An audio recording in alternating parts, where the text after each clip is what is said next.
Sophie Dupont regarda son reflet dans le miroir de la salle de bain de l'hôpital Saint-Louis, Paris. Son uniforme était impeccable, mais ses yeux trahissaient sa fatigue. Être mère célibataire n'était pas facile, surtout lorsqu'il fallait travailler 2 emplois pour joindre les 2 bouts. Son fils Antoine dormait probablement déjà chez sa voisine, Madame Petit, où il passait ses nuits de garde. « Il est temps d'affronter une autre nuit », murmura-t-elle à elle-même en ajustant son badge. L'infirmière chef de nuit la croisa dans le couloir. « Sophie, vous êtes affectée à l'aile VIP ce soir, la nouvelle patiente en chambre 301. » Le cœur de Sophie s'alourdit. Tout. Le monde connaissait la chambre 301. Ethan Moreau, le millionnaire dans le coma depuis 3 mois. Les magazines People ne se lassaient pas de son histoire. Le mystérieux accident de voiture, la magnifique fiancée déjà aperçue en rendez-vous, avec un autre homme, la famille se disputant son entreprise. Personne d'autre ne veut s'occuper de sa famille, expliqua l'infirmière. Ils se plaignent de tout. Sophie acquiesça. Elle ne pouvait pas se permettre de refuser. Antoine avait besoin de nouvelles fournitures scolaires et leur loyer était dû la semaine prochaine. L'aile VIP était différente du reste de l'hôpital. De précieux tableaux ornèrent les murs et les sols étaient recouverts de tapis épais. La chambre 301 disposait de son propre agent de sécurité qui vérifia l'identité de Sophie avant de la laisser entrer. À l'intérieur, les machines bipaient régulièrement. Ethan Moreau gisait immobile sur le lit, ne ressemblant en rien au puissant homme d'affaires des couvertures de magazines. Son visage était pâle et ses cheveux noirs avaient poussé. Des fleurs fraîches reposaient intactes sur le rebord de la fenêtre, probablement le fruit d'une autre séance photo avec sa fiancée, Victoria Lefebvre. Sophie commença son nettoyage habituel, mais quelque chose la fit hésiter. La pièce semblait si vide, si solitaire. « Bonsoir, monsieur Moreau », dit-elle doucement, se surprenant elle-même. « Je suis Sophie. Je vais m'occuper de votre chambre ce soir. » Les machines continuaient de biper, mais le silence semblait moins lourd. En travaillant, Sophie se prit à parler davantage. « Vous savez, mon fils Antoine a parlé de vous aujourd'hui. Il a vu votre photo dans un magazine au supermarché Carrefour. Il voulait savoir si la belle au bois dormant était aussi un prince, pas seulement une princesse. » Elle sourit en se remémorant ce souvenir. « Il a 7 ans et il pose les questions les plus intéressantes. » La nuit passa vite, tandis que Sophie nettoyait et parlait. Elle lui raconta le dernier projet scolaire d'Antoine, la vieille dame de leur immeuble qui faisait les meilleurs cookies aux pépites de chocolat, le chat errant qui visitait leur petit balcon chaque matin. À l'approche de l'aube, Sophie termina ses dernières tâches. « Eh bien, monsieur Moreau, il est temps pour moi de partir. Antoine va bientôt se réveiller et c'est vendredi crêpe. » Alors qu'elle se retournait pour partir, une des machines émit un son inhabituel. Sophie se précipita pour vérifier si tout allait bien, le cœur battant. Mais toutes les lectures étaient normales. « Vous m'avez fait assez peur, » dit-elle en respirant un soupir de soulagement. « Essayez de ne plus faire ça, d'accord ?» Ce matin-là, tandis que Sophie rentrait chez elle dans la lumière du soleil matinal, elle se sentait différente. Pour la première fois depuis des années, elle ne s'était pas sentie invisible pendant son service. Le mot se répandit rapidement que Sophie était douée avec la famille Moreau. Elle gérait leurs demandes sans se plaindre et gardait la chambre impeccable. Bientôt, elle fut affectée en permanence à la chambre 301. Des semaines passèrent et les conversations à sens unique de Sophie avec Ethan devinrent le point culminant de ses services. Elle apportait des livres à lui lire, rien de luxueux, juste des histoires qui, selon elle, pourraient le faire se sentir moins seul. Parfois, elle apportait même les dessins d'Antoine pour les lui montrer. « Regardez ce qu'Antoine a fait aujourd'hui », disait-elle en tenant une feuille de papier coloré. « Il dit que c'est vous qui vous réveillez et combattez des dragons. Il est convaincu que c'est ce que vous faites là-dedans. » Les visites de Victoria Lefebvre devinrent rares et plus courtes. Elle arrivait avec des photographes, posait près jusqu'à ce qu'il trouve Sophie, puis quelque chose de remarquable se produisit. Il se calma. « Vous, dit-il doucement, je connais votre voix. » Sophie sentit des larmes monter à ses yeux. Toutes ces nuits à lui lire, à lui parler, il l'avait entendu. « Je suis Sophie, » dit-elle en se rapprochant. « Je m'occupe de vous, Sophie, » répéta-t-il comme pour tester le nom. « Vous m'avez lu. Des histoires de dragons. » Elle rit à travers ses larmes. C'étaient les dessins de mon fils. Antoine, dit-il, et le cœur de Sophie fit un bond. Il se souvenait du prénom d'Antoine. Avant qu'il ne puisse en dire plus, Victoria s'engouffra de nouveau dans la chambre, les caméras en marche. « Chérie », s'écria-t-elle de manière dramatique en se précipitant vers le lit. « Je me suis tellement inquiétée. » Mais la réaction d'Ethan ne fut pas celle à laquelle on s'attendait. Il recula devant son contact, son moniteur cardiaque, bipant plus vite encore. « Qui ?» Il regarda Victoria avec confusion. « Qui êtes-vous » Le sourire parfait de Victoria vacilla. « Chérie, c'est moi, ta fiancée. » Le visage d'Ethan ne montrait aucune reconnaissance. Au lieu de cela, il regarda au-delà d'elle vers Sophie, ses yeux implorant de l'aide. James Moreau s'avança, redressant sa cravate coûteuse. « Frère, tu as été dans le coma pendant des mois. Ta mémoire est peut-être un peu confuse. »« Frère ?» La voix d'Ethan était petite, perdue. La seule personne qu'il semblait reconnaître était « Sophie !» Docteur Dubois intervint. « Ça suffit pour aujourd'hui. Monsieur Moreau a besoin de repos. Tout le monde dehors. Je suis sa fiancée. Je ne pars pas, » protesta Victoria. « Dehors !» insista le docteur. Alors que tout le monde sortait, Ethan prit la main de Sophie. « Restez, » murmura-t-il. « S'il vous plaît. Votre voix, c'est la seule chose dont je me souviens. » Docteur Dubois les regarda puis hocha légèrement la tête. « Mademoiselle Dupont peut rester, juste pour un moment. » La pièce se vida, et soudain, ils ne furent plus que deux, le millionnaire, qui ne se souvenait de rien sauf de la voix d'une femme de ménage, et la mère célibataire, qui avait refusé de le traiter comme un simple corps sur un lit d'hôpital. « Dites-moi, » dit Ethan, sa voix gagnant en force. « Dites-moi tout. » Alors Sophie s'assit près de son lit, comme elle l'avait fait tant de nuits auparavant. Mais cette fois, lorsqu'elle parla, il répondit. Elle lui parla de son entreprise, de l'accident, des 3 mois qu'il avait passés dans le coma. Elle lui parla des dessins d'Antoine et des livres qu'elle lui avait lus. « Je vous ai entendu, » dit-il, « dans l'obscurité. Votre voix, c'était comme une lumière. Lorsque vous parliez de votre fils, de votre vie, cela m'a donné quelque chose à quoi m'accrocher. Je ne voulais pas que vous vous sentiez seul, » admit Sophie. « Je ne l'étais pas, » dit-il en serrant sa main. « Grâce à vous. » Devant la chambre, Victoria faisait une scène pour les caméras. James Moreau était au téléphone, parlant à voix basse et dure de procuration et de part de la société. Mais à l'intérieur de la chambre 301, tout cela n'avait pas d'importance. Un lien s'était formé dans l'obscurité par de simples mots et des gestes attentionnés. Et maintenant, à la lumière du jour, il se transformait en quelque chose qu'aucun d'eux n'avait prévu. Ce qu'ils ne savaient pas, c'est que ce n'était que le début. L'accident qui avait mis Ethan dans le coma n'était pas un accident du tout. Et les personnes qui avaient essayé de lui prendre tout ne s'arrêteraient pas juste parce qu'il était réveillé. Mais cette fois, il n'était pas seul.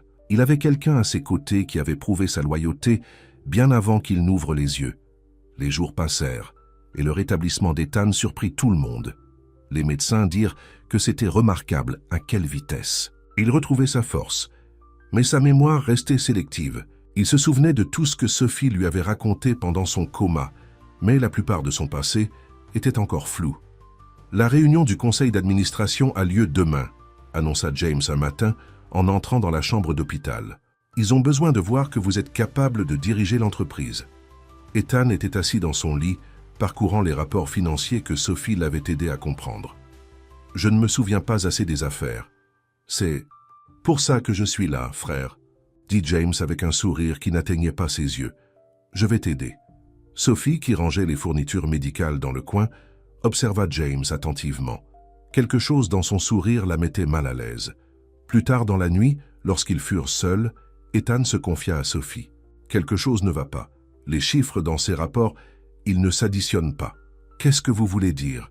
Regardez ici, » il pointa une page. « Il y a 3 mois, juste après mon accident, de grosses sommes d'argent ont été transférées vers des comptes offshore. Les signatures? Regardez ici, » il pointa une page. « Il y a 3 mois, juste après mon accident, de grosses sommes d'argent ont été transférées vers des comptes offshore. Les signatures? » Les mains de Sophie Dupont tremblaient, tandis qu'elle examinait les documents. « Votre frère avait procuration, et il en a bien profité, n'est-ce pas ?» La voix d'Ethan Moreau était amère. « Pendant que je dormais, Ils ont dépouillé ma société. »« Ils » demanda Sophie. « James, Victoria, probablement d'autres. » Il passa ses mains dans ses cheveux, frustré. « Je dois me souvenir de ce qui s'est passé cette nuit-là. L'accident. Il n'était pas fortuit, n'est-ce pas ?» Avant que Sophie ne puisse répondre, Antoine entra en trombe dans la chambre. Il avait commencé à rendre visite à Ethan après l'école, et ce dernier s'était attaché à lui. « Maman, monsieur Ethan, regardez ce que j'ai dessiné en cours d'art aujourd'hui. » Il montra un dessin d'un homme en costume d'affaires repoussant des hommes en costume noir avec des mallettes. Ethan fixa le dessin. Son visage pâlit. « Le parking de l'entreprise, » murmura-t-il. « C'est là que ça s'est passé. »« Que s'est-il passé ?» demanda Sophie se rapprochant. « La nuit de l'accident. J'étais dans le parking de l'entreprise. Quelqu'un m'attendait. Des hommes en costume. Ils voulaient que je signe quelque chose. Ses mains tremblaient. J'ai refusé. Puis, tout est devenu noir. » Antoine avait l'air inquiet. « Les méchants vous ont fait mal, monsieur Ethan ?» Ethan réussit à sourire. « Ça va, mon pote. Parfois, les méchants gagnent une bataille, mais ils ne gagnent jamais la guerre. » Après qu'Antoine soit parti faire ses devoirs dans la salle de repos des infirmières, Ethan prit la main de Sophie. « J'ai besoin de ton aide, » dit-il. « Si je vais à cette réunion du conseil demain, James tentera de me forcer à céder le reste de la société. Je ne suis pas assez fort pour le combattre encore. »« Que puis-je faire ?» demanda Sophie. « Les vrais documents, ceux qui prouveraient ce qu'ils ont fait, sont dans mon penthouse à Paris, 16e arrondissement, dans un coffre-fort derrière le portrait de mon père. Mais je ne peux pas y aller. » Sophie comprit ce qu'il demandait. « Tu veux que j'y aille ? C'est dangereux, admit-il. S'ils t'attrapent, ils ne le feront pas, dit Sophie fermement. Je suis douée pour être invisible, tu te souviens ? Ce soir-là, Sophie se tenait devant l'élégant immeuble où vivait Ethan. Le portier reconnut son uniforme d'hôpital et la laissa entrer. De nombreux membres du personnel médical allaient et venaient depuis l'accident d'Ethan. « Je viens juste chercher des vêtements pour Monsieur Moreau, » dit-elle avec un sourire amical. Le penthouse était immense et froid, comme un musée. Sophie trouva facilement le portrait du père d'Ethan. Il dominait un mur du bureau. Derrière lui, comme Ethan l'avait dit, se trouvait un coffre-fort. Ses mains tremblaient lorsqu'elle entra le code qu'il lui avait donné. À l'intérieur se trouvaient des piles de documents, des clés USB et un petit enregistreur. Soudain, elle entendit des voix dans le couloir. « Le coffre-fort doit être quelque part ici », la voix de Victoria Lefebvre flotta. « Nous avons besoin de ces documents avant la réunion de demain. » Le cœur de Sophie battait la chamade. Elle prit tout du coffre-fort, le fourra dans son sac et chercha frénétiquement une issue. Les voix se rapprochaient. La fenêtre. Il y avait une échelle de secours. Elle venait de refermer la fenêtre derrière elle lorsque Victoria et James entrèrent dans le bureau. À travers la vitre, elle pouvait les voir se disputer alors qu'ils fouillaient la pièce. Sophie descendit l'échelle de secours aussi silencieusement que possible, son sac serré contre sa poitrine. Elle ne s'arrêta pas de courir avant d'être à plusieurs. Pâté de maison, de retour à l'hôpital Saint-Louis, Paris, Ethan l'attendait anxieusement. Lorsque Sophie entra en courant, essoufflée mais triomphante, son visage s'illumina. « Tu l'as fait !» Ils passèrent le reste de la nuit à examiner les documents. Il y avait des preuves de tout, le détournement de fonds, les signatures falsifiées, même des courriels discutant de l'accident. « Il y a plus », dit Sophie, tenant l'enregistreur. « Devrions-nous écouter ?» Ethan appuya sur lecture. Leur sang glaça lorsqu'ils entendirent James et Victoria discuter de leur plan. « Une fois l'accident arrangé, » disait James, « nous aurons procuration. Ethan ne se réveillera jamais pour nous arrêter. » Victoria rit. « Et je jouerai parfaitement la fiancée endeuillée. La presse va adorer ça. » Ethan éteignit l'enregistrement, le visage dur. « Demain, à la réunion du conseil, ils pensent que je vais tout leur signer. Mais maintenant, nous avons des preuves, » dit Sophie. « Oui ?» Ethan sourit grièvement. « Maintenant, nous avons des preuves. » Aucun d'eux ne dormit cette nuit-là. Ils préparèrent tout pour le lendemain, sachant que ce serait soit un triomphe, soit un désastre. Mais quoi qu'il arrive, ils y feraient face ensemble. Ce qu'ils ne savaient pas, c'est que James avait une autre carte à jouer, et il était prêt à détruire quiconque se dressait sur son chemin, y compris une mère célibataire qui avait osé ruiner ses plans. Le matin de la réunion du conseil arriva, avec des nuages noirs au-dessus de Paris. Sophie aida Ethan à enfiler son costume, le regardant lutter pour maintenir son équilibre. Il était encore faible, mais la détermination brûlait dans ses yeux. « Tu es sûr de ça ?» demanda-t-elle en lui redressant sa cravate. « Peut-être devrions-nous attendre que tu sois plus fort. Si nous attendons, il n'y aura plus. Fais rien à sauver, dit-il. James a déjà volé trop de choses. Docteur Dubois n'avait pas voulu libérer Ethan, mais l'argent parlait. James avait tout arrangé, convaincu que son frère était trop faible pour causer des problèmes. Le siège social de la société occupait la moitié d'un pâté de maison. Sophie y conduisit Ethan dans sa vieille voiture, ignorant les regards, curieux des gens habitués à le voir dans des voitures de luxe. « Souviens-toi du plan », dit Ethan alors qu'il se garait. « Quoi qu'il arrive là-dedans, prends Antoine et va à la maison de campagne que j'ai réservée. »« Je ne te laisserai pas », protesta Sophie. « Promets-le-moi », insista-t-il. « James est dangereux. Si les choses tournent mal, j'ai besoin de savoir que toi et Antoine êtes en sécurité. » Avant qu'elle ne puisse protester, la voiture de sport rouge de Victoria arriva. Elle sortit, suivie de James et de leurs avocats. « Chérie », s'écria Victoria en se précipitant vers eux. Elle s'arrêta net lorsqu'elle vit Sophie. « Que fait-elle ici ?» Mon kinésithérapeute a insisté sur le fait que j'avais « besoin de soutien », dit Ethan calmement. « Sophie a été formée pour m'aider. » James n'avait pas l'air convaincu, mais ils étaient en retard. Le conseil attendait. La salle du conseil était immense, avec des fenêtres du sol au plafond, donnant sur la ville. 12 hommes et femmes en costumes coûteux étaient assis autour d'une longue table, les yeux fixés sur Ethan lorsqu'il entra. « Bienvenue de retour, monsieur Moreau, » dit l'un d'eux. « Nous nous sommes inquiétés de l'orientation de la société pendant votre absence. »« Merci, madame Chen, » répondit Ethan, se souvenant du nom des documents qu'il avait étudiés toute la nuit. « Je suis inquiet aussi. » James fit un pas en avant, étalant des papiers sur la table. « Nous avons tout préparé. La société sera entre de bonnes mains pendant que vous vous concentrerez sur votre rétablissement. Vous voulez dire comme elle a été entre de bonnes mains ces 3 derniers mois ?» La voix d'Ethan était aiguë. Pendant que vous et Victoria avez vidé les comptes, la pièce devint silencieuse. Le sourire de James se figea. « Frère, tu es confus. Le coma a affecté ta mémoire. »« Vraiment ?» Ethan fit un signe de tête à Sophie, qui sortit un ordinateur portable. « Voyons ce que le conseil pense. De ceci. » L'enregistrement fut diffusé par les haut-parleurs. Les voix de James et Victoria emplirent la pièce, discutant de leur plan, de l'accident, du vol. Victoria sauta. « C'est faux. Elle l'a fabriqué. » Elle pointa Sophie du doigt. « Cette femme de ménage essaie de manipuler Ethan. La femme de ménage, dit Ethan froidement, est la seule personne qui n'a pas essayé de me voler pendant que je mourais. » Il distribua des copies des documents que Sophie avait récupérés. Relevé bancaire, signature falsifiée, courriel discutant de l'accident. Les membres du conseil chuchotèrent entre eux, le visage devenant plus sombre en lisant. James se jeta soudainement sur l'ordinateur portable, mais Sophie fut plus rapide. Elle le retira, reculant vers la porte. « Sécurité !» cria James. « Arrêtez là !» 2 agents de sécurité se dirigèrent vers Sophie, mais Madame Chen se leva. « La seule personne que la sécurité arrêtera, c'est vous, Monsieur Moreau, » dit-elle fermement. « Et vous, Mademoiselle Lefebvre. » Le maquillage parfait de Victoria ne pouvait pas cacher sa panique. « Vous ne pouvez pas croire ces bêtises. J'aime Ethan. »« Vous aimez mon argent, » corrigea Ethan. « Le même argent que vous avez aidé à voler en prétendant être en deuil à mon chevet. » Les policiers entrèrent dans la salle. Pas ceux que James avait soudoyés, mais des agents de la DGSI qui attendaient précisément ces preuves. « James Moreau, Victoria Lefebvre, » annonça l'un d'eux, « vous êtes arrêtés pour tentative de meurtre, fraude et détournement. » De fond. « Ce n'est pas fini, » grogna James alors qu'il l'emmenait.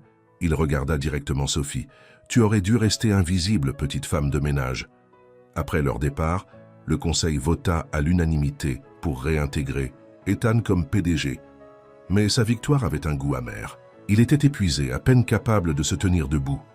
Sophie l'aida à retourner à sa voiture. « Rentrons. »« Pas au penthouse, » dit-il faiblement. « Je ne veux pas être seul ce soir. » Elle comprit. Ils allèrent dans son petit appartement, où Antoine attendait avec leur voisine âgée, Madame Dubois. « Monsieur Ethan. » Antoine courut pour le serrer dans ses bras. « Avez-vous combattu les méchants ?»« Nous l'avons fait, mon pote, » sourit Ethan. « Ta mère et moi. » Ce soir-là, Sophie prépara une soupe pendant qu'Antoine montrait à Ethan sa collection de bandes dessinées.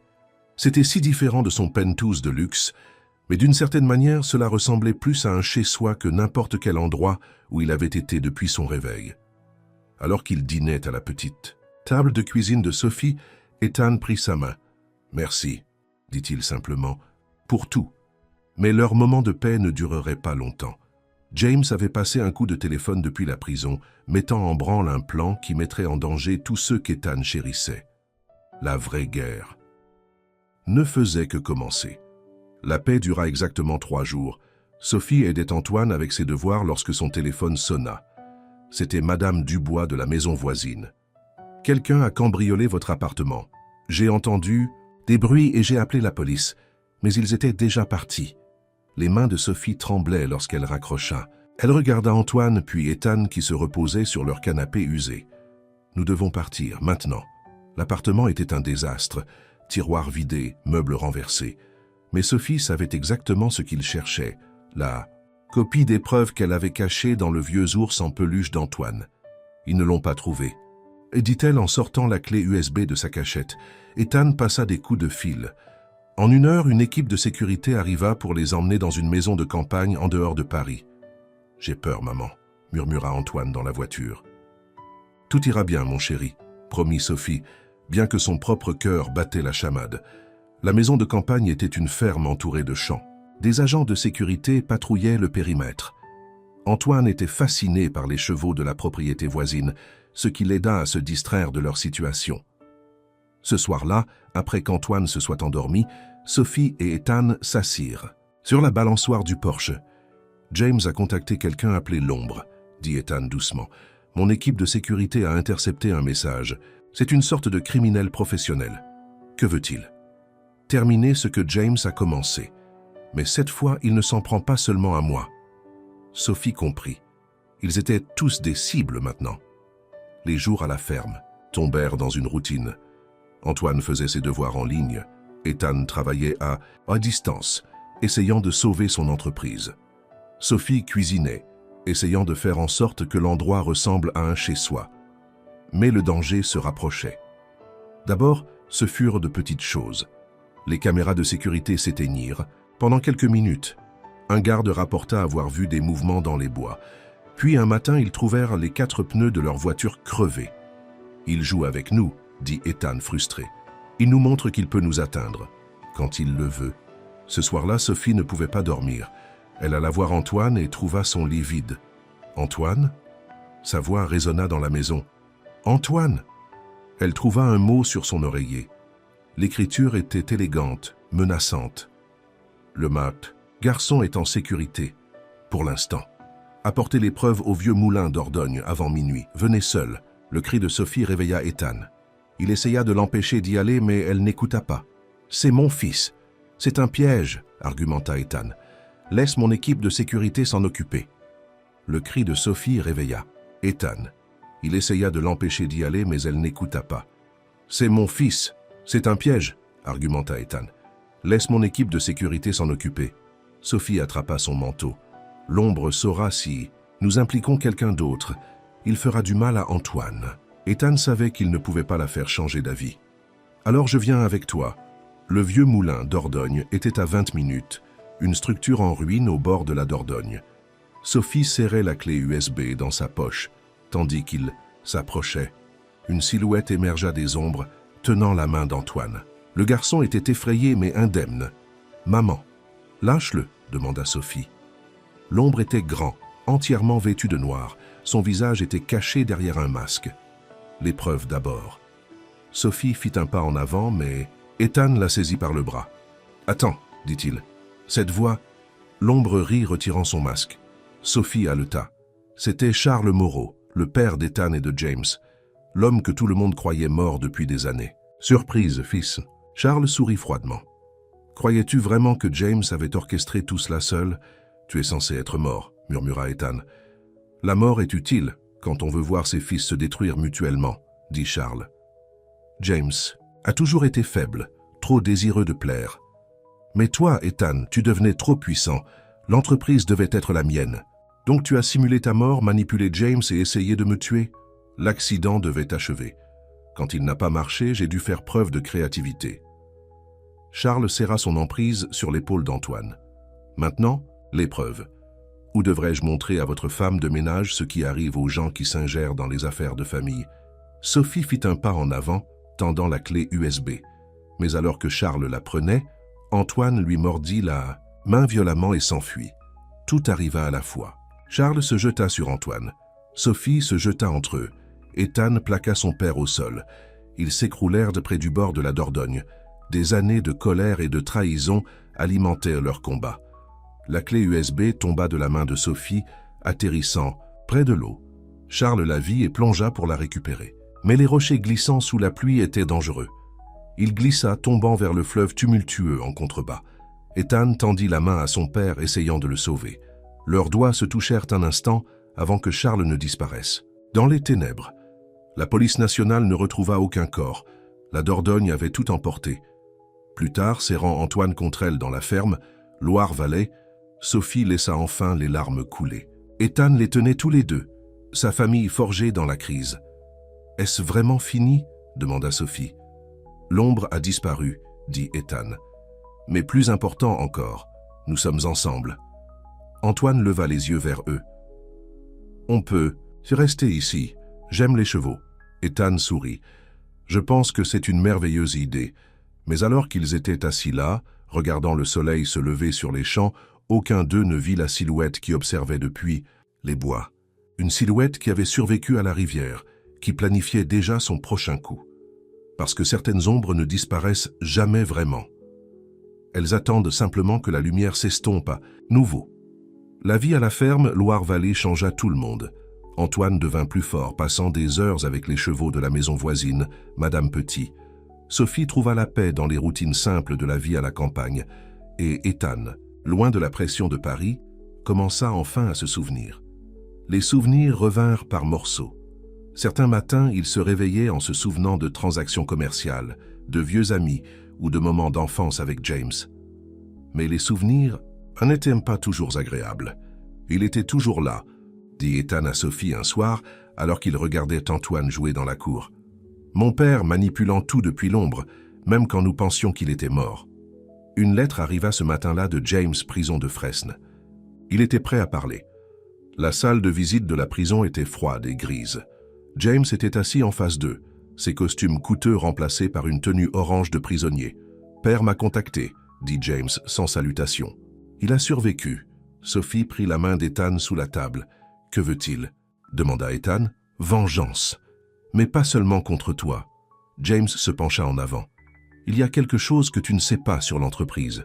Quelque chose de gros. » Avant qu'il ne puisse continuer, les alarmes se mirent à sonner.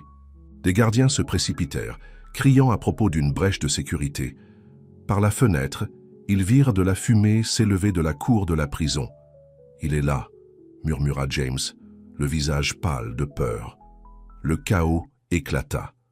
Des prisonniers coururent dans les couloirs. Les gardiens criaient des ordres. Dans la confusion, quelqu'un saisit Sophie par derrière. « Bonjour, chère belle-fille à venir. » La voix de Charles était douce à son oreille. Il pressa quelque chose de froid contre son dos. « Allons-nous faire une promenade ?» Ethan. Lévi essaya de les suivre, mais une autre explosion secoua le bâtiment. Lorsque la fumée se dissipa, Sophie et Charles avaient disparu.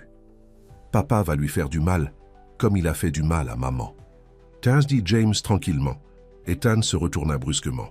« De quoi parles-tu » La mort de maman n'était pas un accident non plus.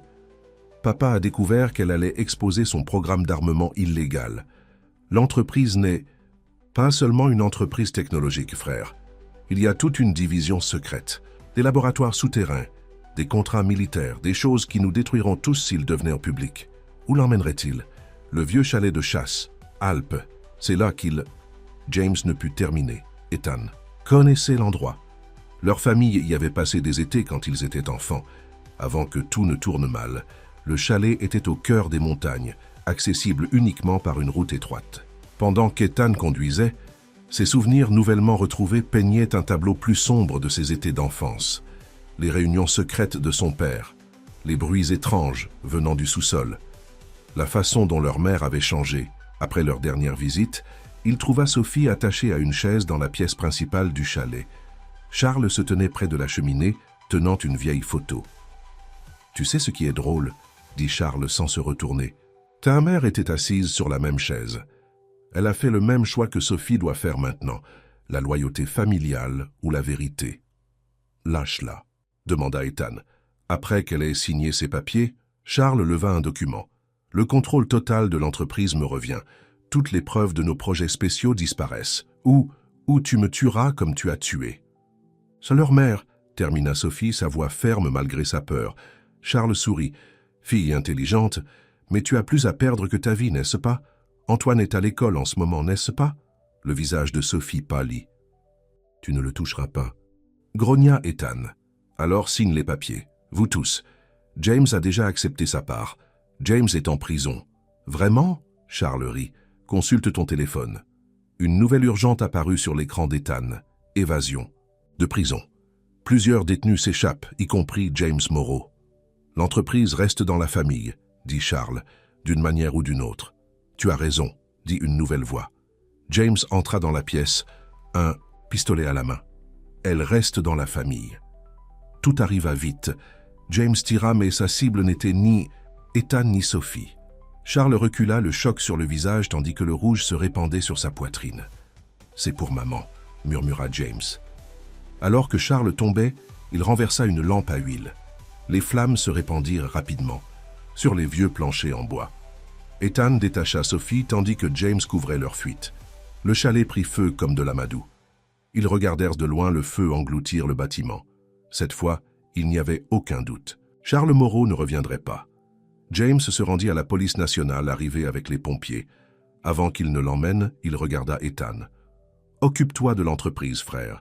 Fais-en quelque chose dont maman serait fière. » De retour à la ferme, Loire-Vallée, Antoine courut à leur rencontre. Il avait été en sécurité chez sa voisine, Madame Petit, ignorant le danger. Ce soir-là, tandis que leur fils dormait paisiblement, Sophie et Ethan étaient assis sur la balançoire du porche. « Que se passe-t-il maintenant » demanda-t-elle. « On reconstruit. L'entreprise, nos vies, tout. » Il prit sa main. Ensemble. Mais d'abord, il avait quelque chose à lui demander. Quelque chose qui n'avait rien à voir avec les entreprises ou les conspirations. Quelque chose à propos de pour toujours. La cuisine de la ferme brillait de la lumière du matin alors qu'Ethan se mettait à genoux. Il n'avait pas de bague de fiançailles, seulement la simple bague en or de sa grand-mère qu'il gardait, dans son portefeuille depuis le jour de l'accident. « Sophie Dupont, veux-tu m'épouser ?» Elle le regarda, la tasse de café figée à mi-chemin vers sa bouche. « Es-tu sûr? Ton monde est si différent du mien. Mon monde était vide jusqu'à ce que tu le remplisses de ta voix. » Il prit sa main. « Épouse-moi. Créons notre propre monde. » Avant qu'elle ne puisse répondre, Antoine entra en courant. « Maman, les équipes de télévision sont de retour. » Les reporters avaient trouvé leur sanctuaire. Des caméras et des microphones envahissaient la cour avant, tous voulant la même chose. L'histoire du milliardaire et de la femme de ménage. « Mademoiselle Dupont, est-il vrai que vous ne recherchez que son argent? Monsieur Moreau, votre mémoire est-elle entièrement revenue? Qu'en est-il du contrat d'édition du livre Révélation de Victoria Lefebvre? » Le cœur de Sophie s'alourdit. C'était le monde d'Ethan. Attention constante, jugement, scandale. Comment pouvait-elle soumettre Antoine à cela? « J'ai besoin de temps pour réfléchir, » dit-elle à Ethan, remettant la bague dans sa main. Cet après-midi-là, l'interview de Victoria passa à la télévision nationale. Elle se présenta comme la victime, affirmant que Sophie avait manipulé un homme atteint de lésions cérébrales. « Pauvre Ethan », renifla Victoria de façon dramatique.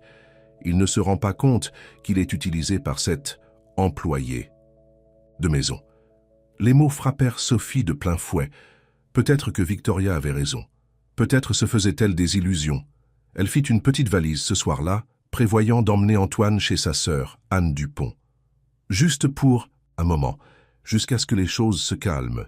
Mais lorsqu'elle alla dans la chambre d'Antoine, il avait disparu. Encore une fois, une note était posée sur son lit. Le garçon est en sécurité chez sa tante Anne. N'est-ce pas là où vous alliez de toute façon? Venez seul au musée du Louvre. Minuit. L'élégante écriture de Victoria était reconnaissable. Sophie la trouva dans l'exposition égyptienne, debout près d'une vitrine sur les malédictions antiques. « Où est mon fils? Détendez-vous. » Victoria sourit froidement. « Anne l'a récupéré il y a des heures. J'avais juste besoin de te parler, femme à femme. » « De quoi ?» de l'erreur que tu es en train de commettre. Victoria la cerna comme un prédateur. Tu n'appartiens pas au monde d'Ethan. Tu ne t'intégreras jamais. La presse te détruira, la société te fuira et finalement, Ethan te reprochera de l'avoir entraîné vers le bas. Le téléphone de Sophie vibra. Un texto d'Anne. Antoine n'est pas avec moi. Appelez immédiatement. Le sang se vida du visage de Sophie. Tu as menti. Le sourire de Victoria s'élargit. Maintenant, tu vas écouter. Laisse Ethan disparaître et ton fils rentrera chez lui sain et sauf. Tu travailles avec quelqu'un, réalisa Sophie. Qui? Disons simplement que James n'est pas le seul Moreau qui s'est fait des amis en prison. Une agent de sécurité apparut à l'entrée de l'exposition. Mais quelque chose n'allait pas. Son uniforme ne lui allait pas bien. Sophie courut. Le faux agent de sécurité la poursuivit à travers les galeries sombres, devant des artefacts anciens et des vitrines ombragées. Elle renversa un présentoir de brochures, le ralentissant. Son téléphone sonna. Ethan. Antoine est en sécurité, dit-il rapidement. Le complice de Victoria a eu froid aux pieds, a appelé la police nationale. Ils l'ont trouvé dans un motel. Le soulagement fit tourner la tête à Sophie.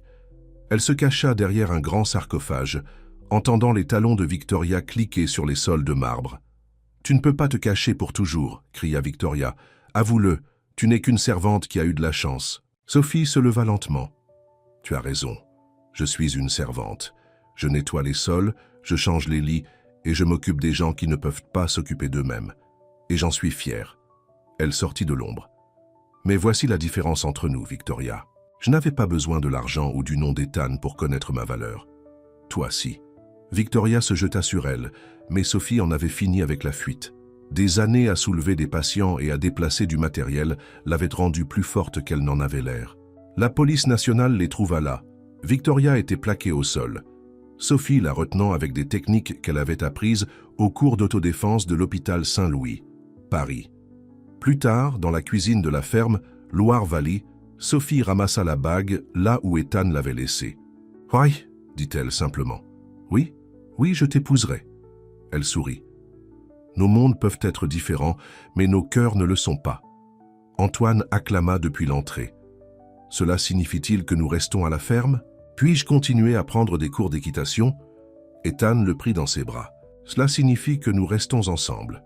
Tous. » Mais même au milieu de leur célébration, des forces obscures se rassemblaient. La complice de Victoria avait parlé, révélant une conspiration qui allait au-delà de la famille Moreau. Le programme d'armement secret de la société avait des acheteurs, des individus dangereux qui ne laisseraient pas une petite chose comme l'amour se mettre en travers de leur chemin. Les préparatifs de mariage battaient leur plein lorsque la première menace arriva. Une simple enveloppe noire remise en main propre à la boîte aux lettres de la ferme Loire-Valley. « Les armes doivent être livrées. Vous avez 48 heures. » Ethan reconnut le logo au bas, un entrepreneur militaire sulfureux avec lequel son père avait eu affaire. « Nous devons appeler la DGSI, dit Sophie Dupont. Ils sont déjà compromis. » Ethan lui montra un autre papier. 3 agents qui enquêtaient sur le programme d'armement de la société sont morts dans des accidents la semaine dernière. Sophie Dupont serra Antoine plus fort contre elle. Il jouait avec ses chevaux jouets, ignorant le danger. Que veulent-ils exactement? Des armes prototypes, des choses qui ne devraient jamais exister. Ethan passa ses mains dans ses cheveux. Mon père les a cachés quelque part. Les acheteurs pensent que je sais où. Ce soir-là, tandis qu'Antoine dormait, ils fouillèrent les anciens dossiers de Charles Moreau. Sophie Dupont trouva une photo qui la fit hésiter. Le vieux chalet de chasse, Alpes. Que regardait l'arrière-plan? Derrière le bâtiment principal se trouvait un petit hangar. Des nombres étaient griffonnés sur sa porte, des coordonnées. Il a survécu à l'incendie, réalisa Ethan. Tout le monde était concentré sur le chalet en feu. Personne n'a vérifié le hangar. Il ne pouvait pas laisser Antoine seul. Anne Dupont, la sœur de Sophie Dupont, vint le garder pendant qu'il se rendait à la montagne. Le hangar avait l'air assez innocent, mais sous un faux plancher, ils découvrirent des portes en acier menant à un bunker souterrain. La police d'assurance de papa, dit Ethan alors qu'il descendait. Des armes si dangereuses qu'il les gardait près de lui. Le bunker était un cauchemar high-tech. Des prototypes bordèrent les murs, des choses conçues pour tuer, pour contrôler, pour détruire. Nous devons les détruire, dit Sophie Dupont. D'accord, mais d'abord, Ethan commença à copier des fichiers. Nous avons besoin de preuves, les noms de toutes les personnes impliquées. Un bruit à l'étage. Des pas. Ils se cachèrent derrière des unités de stockage, alors que des hommes en tenue tactique entraient. À leur tête se trouvait le sénateur Morrison, chef de la commission de surveillance. « Militaire, trouvez ces armes, ordonna-t-il, et tuez quiconque se mettra en travers de votre chemin. » Le téléphone de Sophie Dupont vibra. Un SMS d'Anne Dupont. « Des hommes surveillent la maison. Antoine a peur. Ils étaient pris au piège. S'ils restaient, les hommes du sénateur les trouveraient. S'ils fuyaient, Antoine était en danger. » Ethan serra la main de Sophie Dupont. Ils avaient déjà affronté des situations pires. Il déclencha le système d'extinction d'incendie du bunker.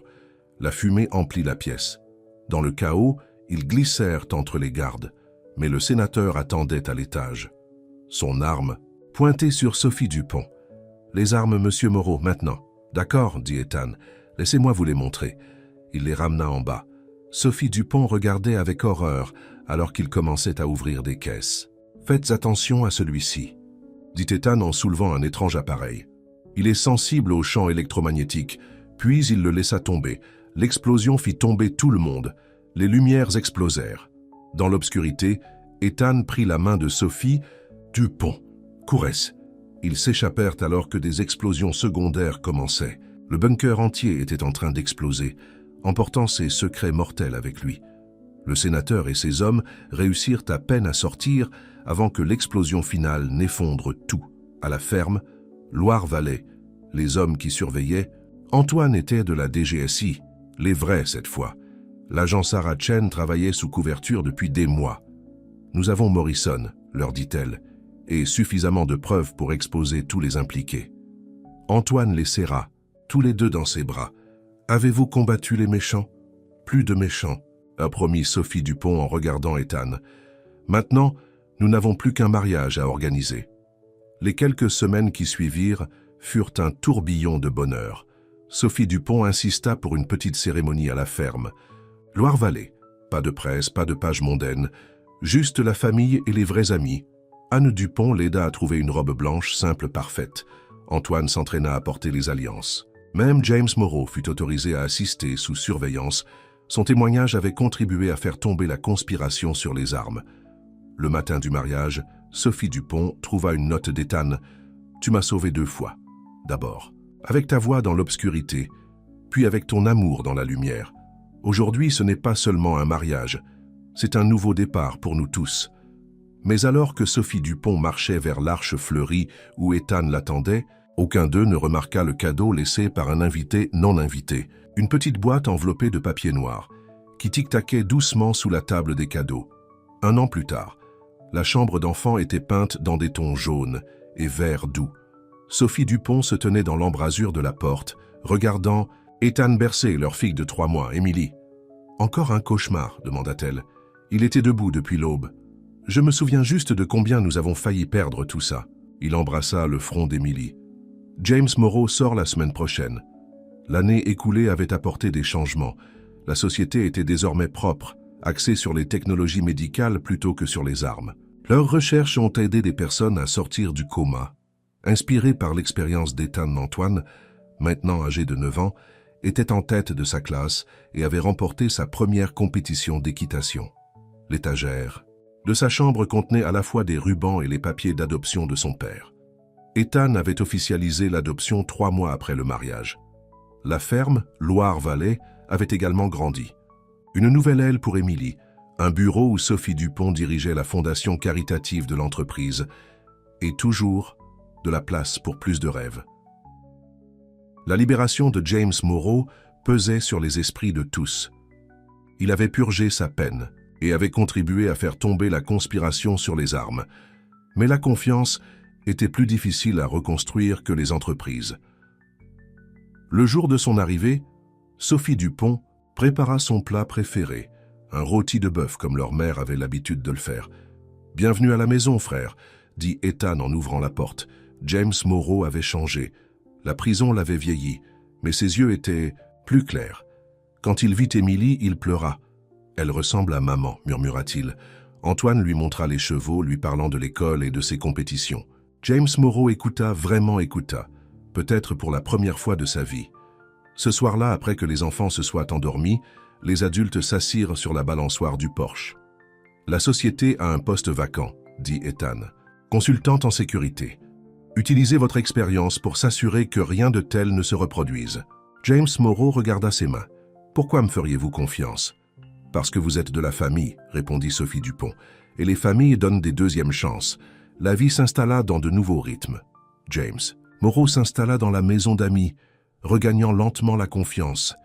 Il passa des heures avec Antoine, lui apprenant les échecs et les mathématiques commerciales. Avec Émilie, il était doux, lui lisant des histoires et lui chantant de vieilles berceuses. La presse finit par perdre intérêt pour la femme de ménage qui avait épousé un milliardaire. Il n'était plus qu'une famille maintenant. Quoique, avec une histoire inhabituelle. Sophie Dupont gardait son uniforme d'hôpital accroché dans le placard. « Pour se souvenir, dit-elle, d'où nous avons commencé, qui nous sommes. » Un matin, elle trouva Ethan dans le bureau, regardant de vieilles photos. « Un sou pour vos pensées ?»« Je pensais juste aux voix dans l'obscurité, » sourit-il, « et aux anges qui ressemblent à des femmes de ménage. » Sophie Dupont s'assit sur ses genoux. « Beau parleur, mais tu dois quand même changer la couche d'Émilie. » Leur rire résonnait dans la maison, se mêlant au son de jeux vidéo d'Antoine et au babillage joyeux d'Émilie. Dehors, James Morrow réparait le vélo d'Antoine. Madame Dubois enseignait à leur cuisinière sa recette secrète de sauce. La vie n'était pas parfaite, mais c'était la leur. Ce soir-là, comme chaque soir, Sophie Dupont et Ethan se tenaient dans l'embrasure de la porte de la chambre, d'enfants regardant leurs enfants dormir. « Raconte-moi une histoire », murmura-t-il en lui passant les bras autour de la taille. Il était une fois, une femme qui parlait au prince endormi. « Et ont-ils vécu heureux pour toujours ?» demanda la voix endormie d'Antoine depuis sa chambre. Sophie Dupont regarda sa famille, le fils qui l'avait rendue forte, la fille qui les avait rendus complets, le mari qui avait vu son âme, et même le beau-frère qui avait trouvé la rédemption. Oui, mon chéri, vraiment. Et dans la calme ferme, Loire-Vallée, entourée de champs, de chevaux et de deuxième chances, ils ont écrit leur propre conte de fées. Un conte où les femmes de ménage sont devenues des reines, non pas à cause de couronnes ou de châteaux, mais parce que leur cœur était fait d'or depuis toujours. Un an plus tard, la chambre d'enfant était peinte dans des tons jaunes et verts doux. Sophie Dupont se tenait dans l'embrasure de la porte, regardant Ethan bercer leur fille de 3 mois, Émilie. « Encore un cauchemar ?» demanda-t-elle. Il était debout depuis l'aube. « Je me souviens juste de combien nous avons failli. Perdre tout ça. » Il embrassa le front d'Émilie. « James Morrow sort la semaine prochaine. » L'année écoulée avait apporté des changements. La société était désormais propre, axée sur les technologies médicales plutôt que sur les armes. Leurs recherches ont aidé des personnes à sortir du coma, inspirées par l'expérience d'Ethan. Antoine, maintenant âgé de 9 ans, était en tête de sa classe et avait remporté sa première compétition d'équitation. L'étagère de sa chambre contenait à la fois des rubans et les papiers d'adoption de son père. Ethan avait officialisé l'adoption 3 mois après le mariage. La ferme, Loire-Vallée, avait également grandi. Une nouvelle aile pour Émilie. Un bureau où Sophie Dupont dirigeait la fondation caritative de l'entreprise et toujours de la place pour plus de rêves. La libération de James Morrow pesait sur les esprits de tous. Il avait purgé sa peine et avait contribué à faire tomber la conspiration sur les armes. Mais la confiance était plus difficile à reconstruire que les entreprises. Le jour de son arrivée, Sophie Dupont prépara son plat préféré, un rôti de bœuf comme leur mère avait l'habitude de le faire. « Bienvenue à la maison, frère », dit Ethan en ouvrant la porte. James Morrow avait changé. La prison l'avait vieilli, mais ses yeux étaient plus clairs. Quand il vit Émilie, il pleura. « Elle ressemble à maman », murmura-t-il. Antoine lui montra les chevaux, lui parlant de l'école et de ses compétitions. James Morrow écouta. Vraiment écouta, peut-être pour la première fois de sa vie. Ce soir-là, après que les enfants se soient endormis, les adultes s'assirent sur la balançoire du porche. « La société a un poste vacant, » dit Ethan. « Consultant en sécurité. Utilisez votre expérience pour s'assurer que rien de tel ne se reproduise. » James Morrow regarda ses mains. « Pourquoi me feriez-vous confiance ?»« Parce que vous êtes de la famille, » répondit Sophie Dupont. « Et les familles donnent des deuxièmes chances. » La vie s'installa dans de nouveaux rythmes. James Morrow s'installa dans la maison d'amis, regagnant lentement la confiance. Il passa des heures avec Antoine, lui apprenant les échecs et les mathématiques commerciales. Avec Émilie, il était doux, lui lisant des histoires et lui chantant de vieilles berceuses. La presse finit par perdre intérêt pour la femme de ménage qui avait épousé un milliardaire. Ils n'étaient plus qu'une famille maintenant, quoique avec une histoire inhabituelle. Sophie Dupont gardait son uniforme d'hôpital accroché dans le placard. « Pour se souvenir, dit-elle, d'où nous avons commencé, qui nous sommes. » Un matin, elle trouva Ethan dans le bureau, regardant de vieilles photos. « Un sou pour vos pensées? Je pensais juste aux voix dans l'obscurité, sourit-il, et aux anges qui ressemblent à des femmes de ménage. » Sophie Dupont s'assit sur ses genoux. « Beau parleur, mais tu dois quand même changer la couche d'Émilie. » Leurs rires résonnèrent dans la maison, se mêlant au son de jeux vidéo d'Antoine et au babillage joyeux d'Émilie. Dehors, James Moreau réparait le vélo d'Antoine. Madame Dubois enseignait à leur cuisinière sa recette secrète de sauce. La vie n'était pas parfaite, mais c'était la leur. Ce soir-là, comme chaque soir, Sophie Dupont et Ethan se tenaient dans l'embrasure de la porte de la chambre d'enfants, regardant leurs enfants dormir. « Raconte-moi une histoire », murmura-t-il en lui passant les bras autour de la taille. Il était une fois une femme qui parlait au prince endormi. « Et ont-ils vécu heureux pour toujours ?» demanda la voix endormie d'Antoine depuis sa chambre. Sophie Dupont regarda sa famille, le fils qui l'avait rendue forte, la fille qui les avait rendus complets, le mari qui avait vu son âme, et même le beau-frère qui avait trouvé la rédemption. Oui, mon chéri, vraiment. Et dans la calme ferme Loire-Vallée, entourée de champs, de chevaux et de deuxième chance, ils ont écrit leur propre conte de fées. Un conte où les femmes de ménage sont devenues des reines non pas à cause de couronnes ou de châteaux, mais parce que leur cœur était fait d'or depuis toujours. Fin.